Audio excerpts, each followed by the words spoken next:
La puissance de la langue, un obstacle ou une bénédiction?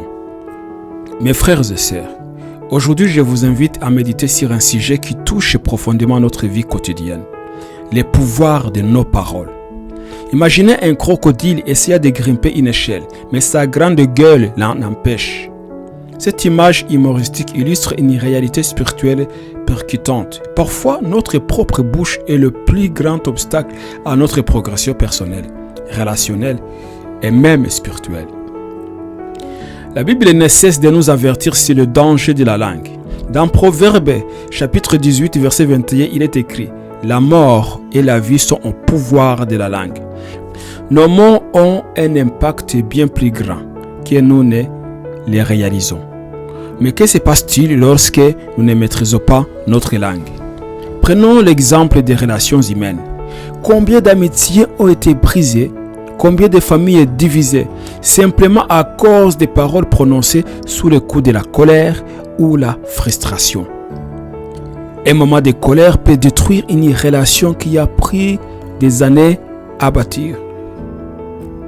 Un simple mot mal placé peut semer la méfiance, la rancune et éloigner le cœur. Le livre des Proverbes, chapitre 15, verset 1, nous rappelle qu'une réponse douce calme la fureur, mais une parole dure excite la colère. Ensuite, réfléchissons à la médisance. Combien de fois la langue a-t-elle été utilisée pour répandre des rumeurs, pour critiquer ou dénigrer autrui? La médisance empoisonne les relations, crée des divisions dans les communautés et détruit la réputation des personnes. Elle est un véritable poison qui ne nuit pas seulement aux autres, mais qui corrompt aussi notre propre âme. Proverbe chapitre 11, verset 9 dit « Par sa bouche, l'impie perd son projet, mais les justes sont délivrés par la science. » Pensons également aux occasions manquées à cause des mots imprudents. Dans le milieu professionnel par exemple, un mot déplacé, une remarque inconsidérée peut coûter une promotion ou même un emploi. Nos paroles peuvent fermer des portes que Dieu avait ouvertes pour nous.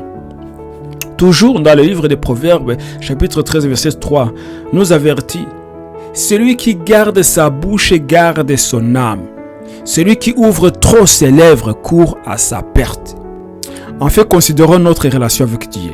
Lorsque nous nous plaignons constamment, que nous murmurons contre les difficultés de la vie, nous montrons un manque de foi et de reconnaissance envers Dieu. Les Israélites dans le désert ont été punis pour les murmures incessants. À cause de cela, une génération entière n'a pas pu entrer dans la terre promise. On peut trouver cela dans le livre de Nombres, chapitre 14, verset 27. Là où la Bible dit « J'ai entendu les murmures des enfants d'Israël qui murmuraient contre moi, qui murmuraient contre Dieu, et ils n'ont pas pu entrer dans le pays des Canaan. » Mes bien-aimés, la langue est une arme à double tranchant.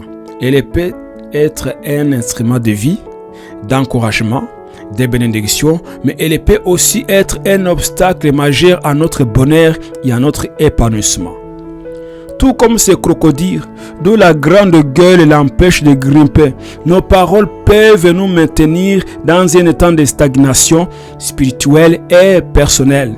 Examinons donc nos cœurs et nos paroles. Demandons à Dieu de nous accorder la sagesse et la maîtrise de soi, afin que notre langue ne soit plus un obstacle, mais un canal de grâce et de bénédiction, tant pour nous-mêmes que pour ceux qui nous entourent. Que nos paroles soient toujours empreintes de vie, d'amour et de vérité.